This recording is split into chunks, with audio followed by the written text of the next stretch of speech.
Okay, and welcome back everyone. So for our next speaker from academia, Tuukka from the Helsinki Institute of Technology. Institute for Information For Technology. Information Technology, that's the one. As part of the university here, and working on information retrieval and other like information gathering technologies. So what are you going to tell us about? So I'm here actually in a double role. So I'm working as an Academy of Finland postdoc at the university, but I'm also here representing a startup called Etsimo, where we commercialize our search or discovery technology. So Okay.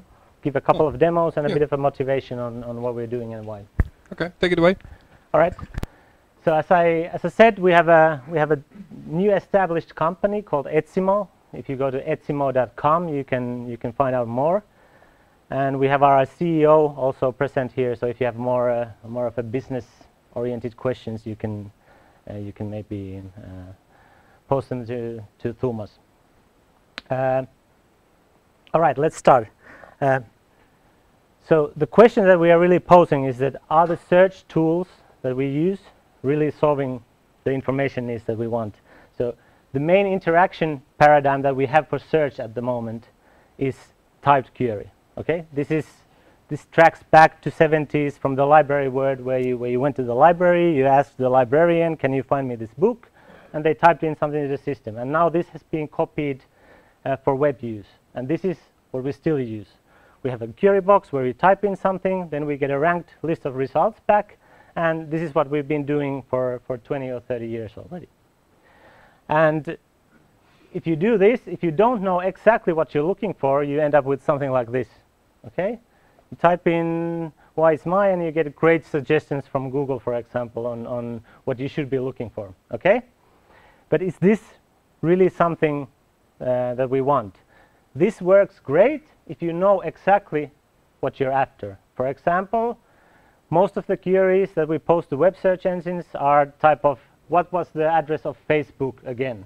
So you type in Facebook and ta-da, rank number 1 is the Facebook web page. You click it and you're done. If you know what you're looking for, we're fine. If you don't know what you're looking for, I think we're in trouble. So how we are approaching this is that we try to separate the search technology from something we call discovery. So search is, what we understand by search is we pose a question, or we are currently very good at writing queries, which will give us results. Then we go through the result list. If we are not happy with the results, we reformulate the query. So we type in something else to the box, we get an improved list, and we iterate this until we either find something or we don't.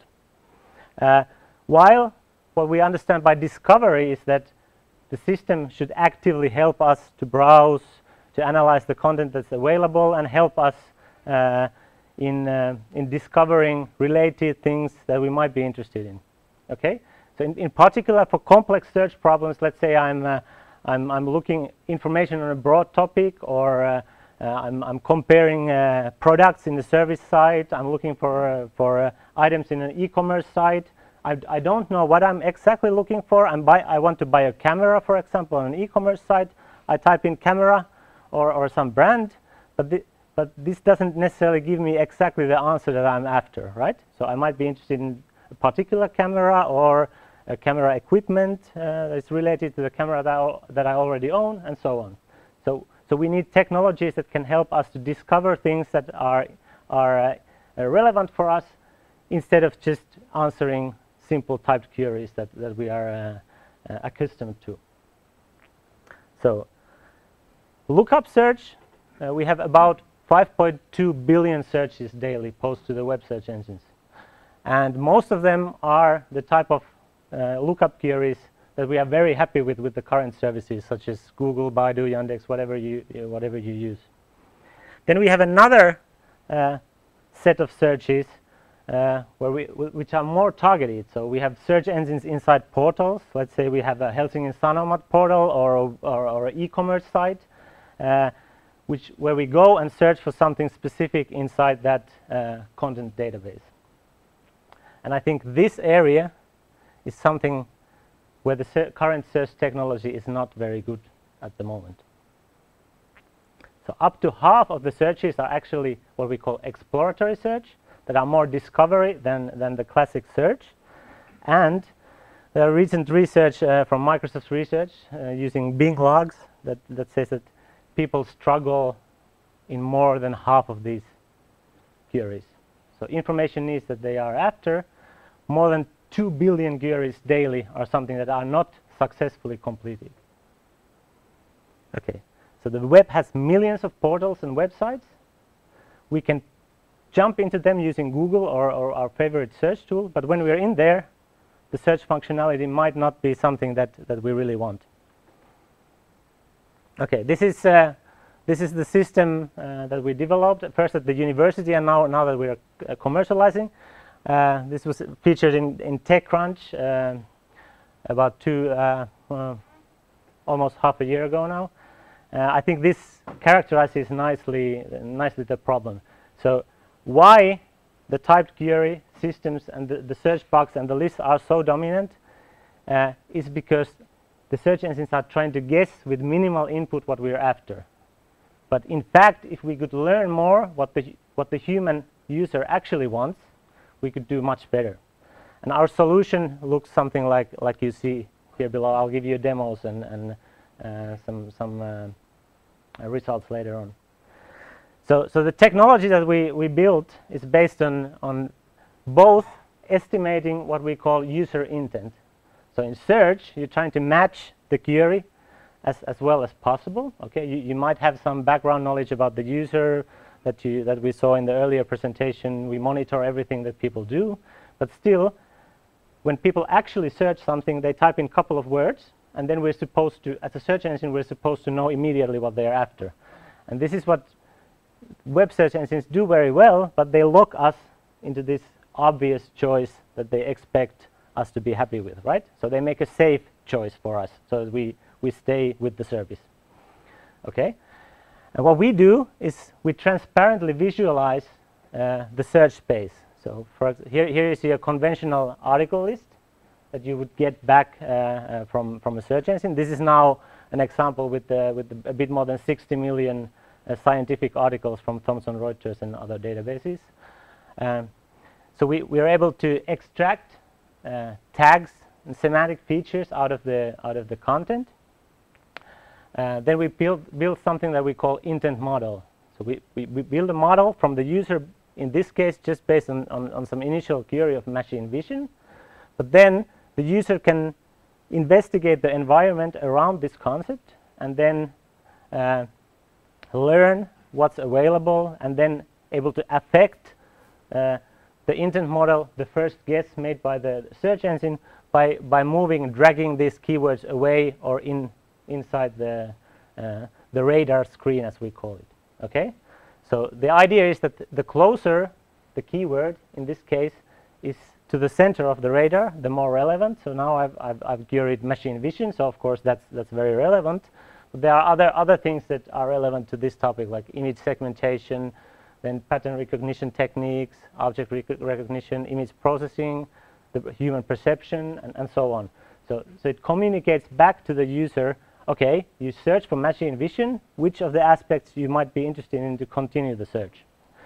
And in the part D, you can see how the user can actually reveal the areas that are here to see more content on a specific area. We optimize the screen in a way that content towards image segmentation, for example, this area here should be close to the keywords in here. So there's online machine learning methods that we employ to do this very fast online as the user proceeds with the search. I'll show you a couple of videos, how it works.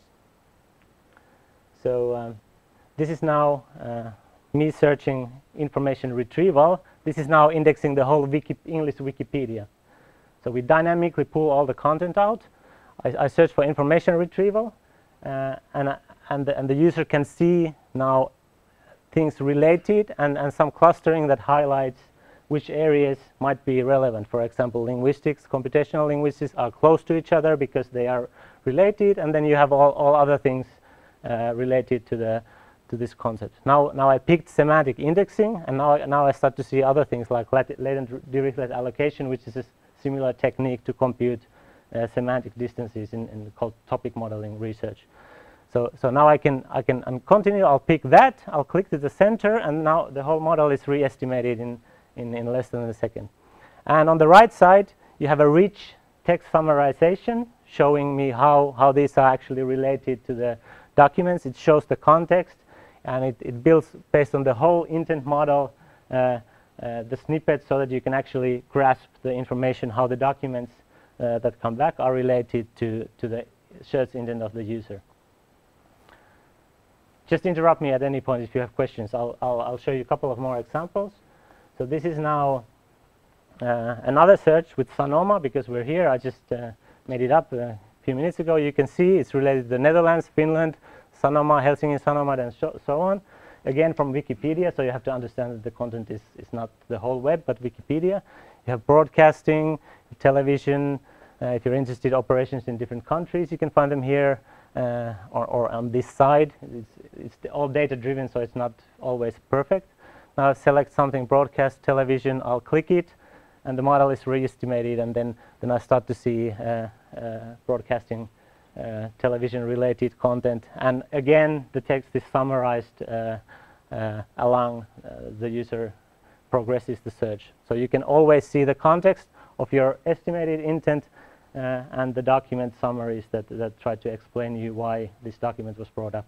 There's a question. The previous keyword still there. Sorry? Is the previous keyword still there, somehow related to current search? Oh, the keywords that you saw on the, okay, the question was, are the previous keywords from the previous iterations present available for the user? Yeah, so there's a simple, of course you can go back in the search as you want, and then actually I'll explain shortly how the model estimates the intent. So this, I'll get back to the estimation soon, so then you'll get an idea how it actually works. So we tried it, so there's an academic test or several papers actually that will be published. So if you look at only the relevance, so the relevance of the content, the documents that come back, in a general case when we give users 30 minutes to solve a problem, which is typical if you go to an e-commerce site or a news site, you're not just searching one article, but you're browsing around trying to get an idea of what you want to read or what you want to buy. The pure relevance, we get about 57–60% improvement over a conventional text search. If we look at the novel information, so the information, for example, I started with information retrieval and I end up with the topic modeling techniques related to information retrieval. So this is more novel information, but still highly relevant for the topic. If you're browsing, we can over double the performance of the user. And this is in half-an-hour session. So already after 1 or 2 minutes, we can see a significant difference in the performance. So already with the very short search sessions, we can show significant improvements.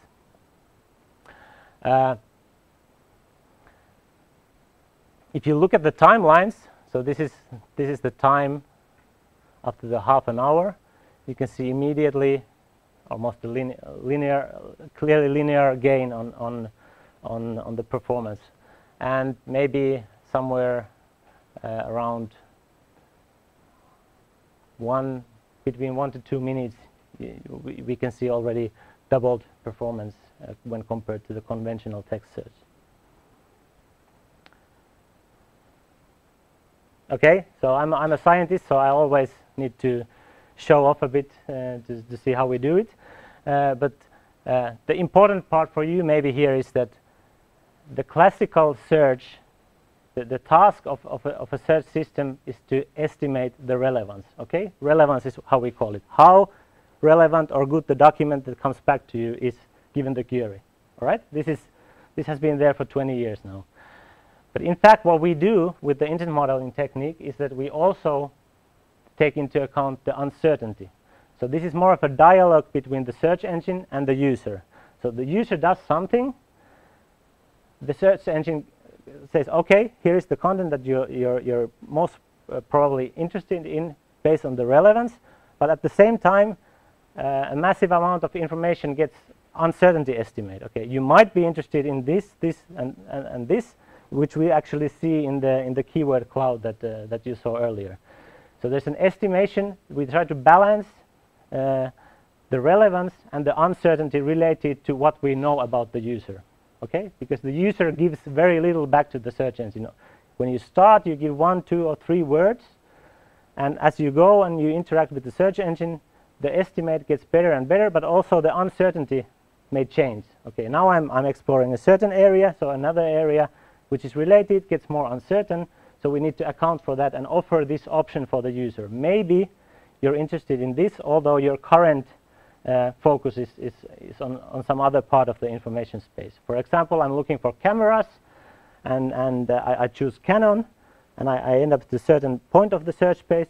Canon becomes very relevant, but maybe there are other brands of cameras that are equally good, but they are uncertain because I've expressed that Canon is my current preference. So then it would offer you other brands or maybe lenses and other stuff that are related to what you're after, but not exactly matching your current search intent or query, if you like it in these terms. I can show you this. We have a patent pending on the technology, so it's not a secret, but you can't use it without talking to us first. Okay, so then we come back to the visualization. So the visualization we built in a way that the radius, so how close you're in the center, is the relevance. Okay, we are able to estimate some things are more uncertain if they are in the outer ring of the system, as you saw earlier in the tag cloud area. They are less relevant, but they are still kept in your intent model, so that you can interact and more specify your search further. And the angles are the similarity of the content. So this is how we can make television-related things appear on the left, and maybe newspaper-related things appear on the right side of the screen.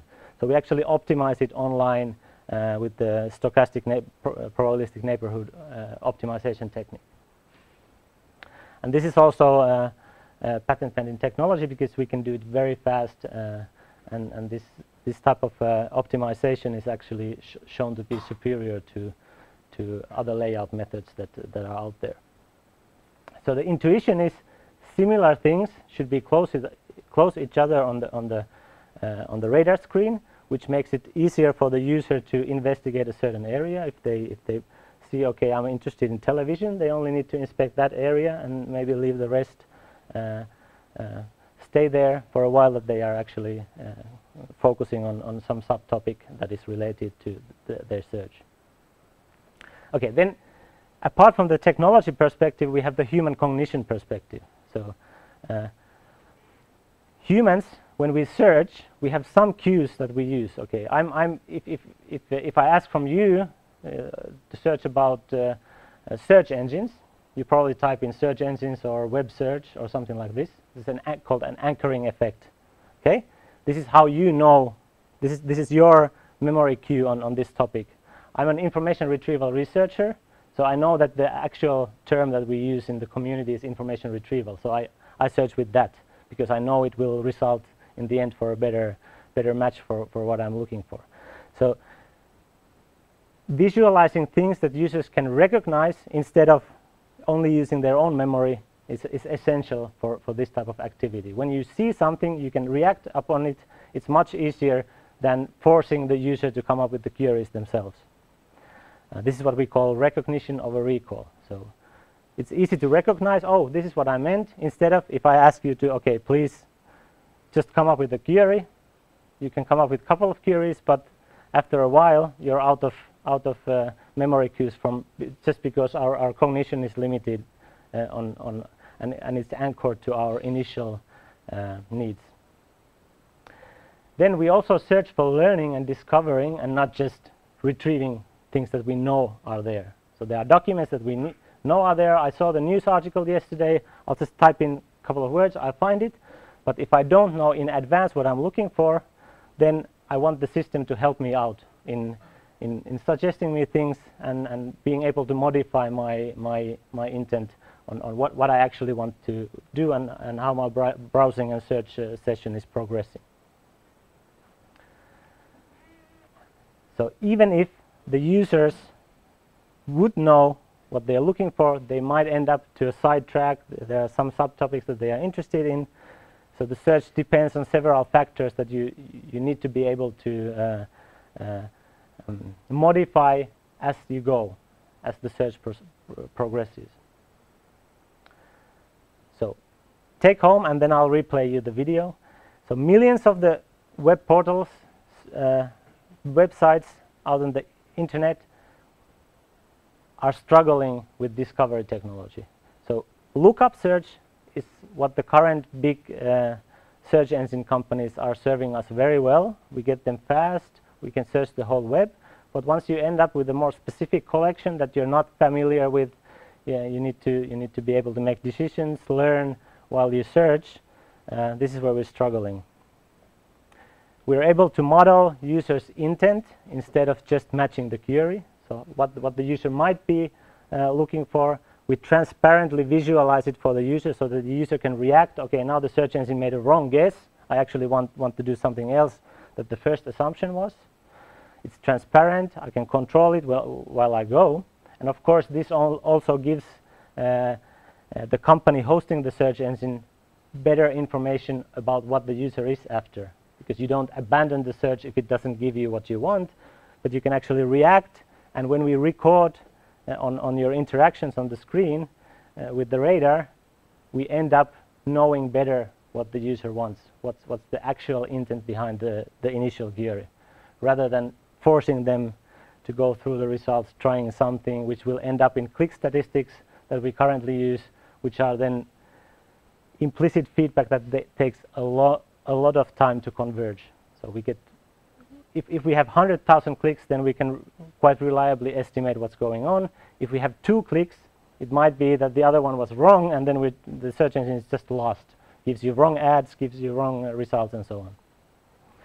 So what we want to do is we want to empower humans in the search process, and we can actually show when we bring users to use these to solve real tasks, that their first interaction method that they get accustomed to is the radar. So they type in, they start by typing the query, and then in 80% of the cases they actually use the radar. So this is a very intuitive and natural way for users to interact with the search engine. Instead of forcing them to type, you can just modify the screen and you get results as you go. Okay, you can go to the website to learn more, get contact information if you want to utilize this in some of your business cases or even in research if you want. Let me put the video running and I can take questions.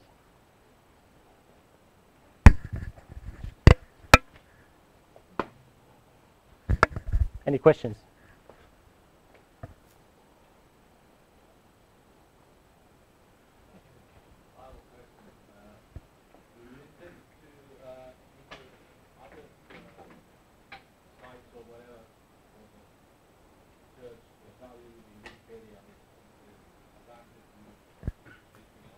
Yeah, so we're actually a technology provider. So these are some demonstration cases that we have done. But if you have any data, we can just run it through the pipeline. It automatically extracts the keywords and builds the radar for you. You don't have to do anything but point to your data collection, press play. It goes to the cloud.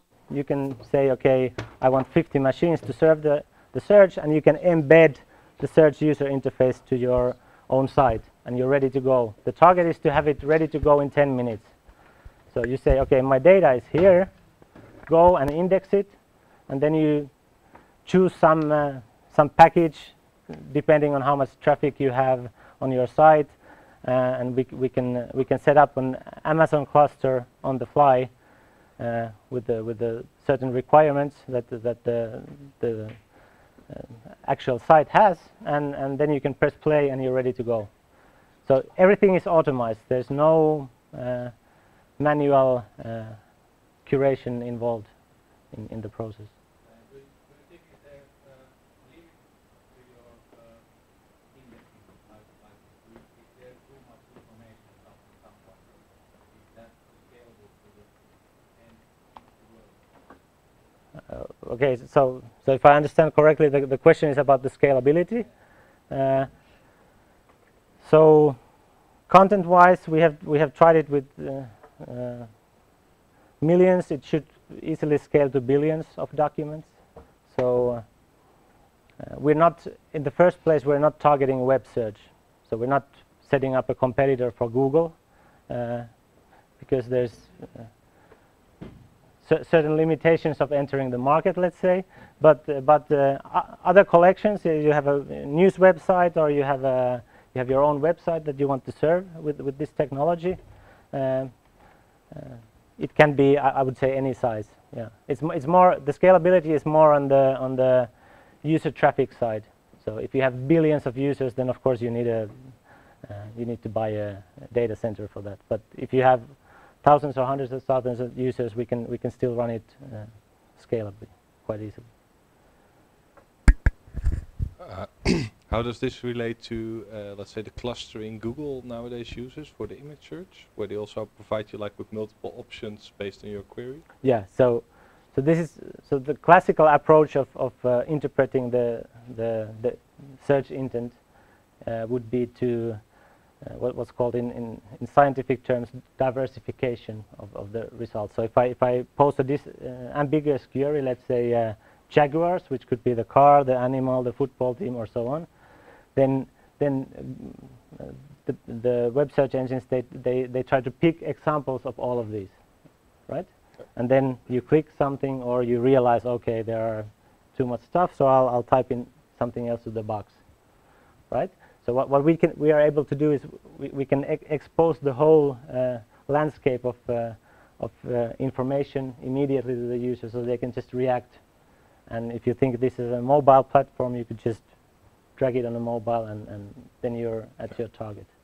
So Okay. it's very different from clustering from a technical point of view, because we really model what the user is after. Mm-hmm. So it's the whole session model that affects what you see. Yeah.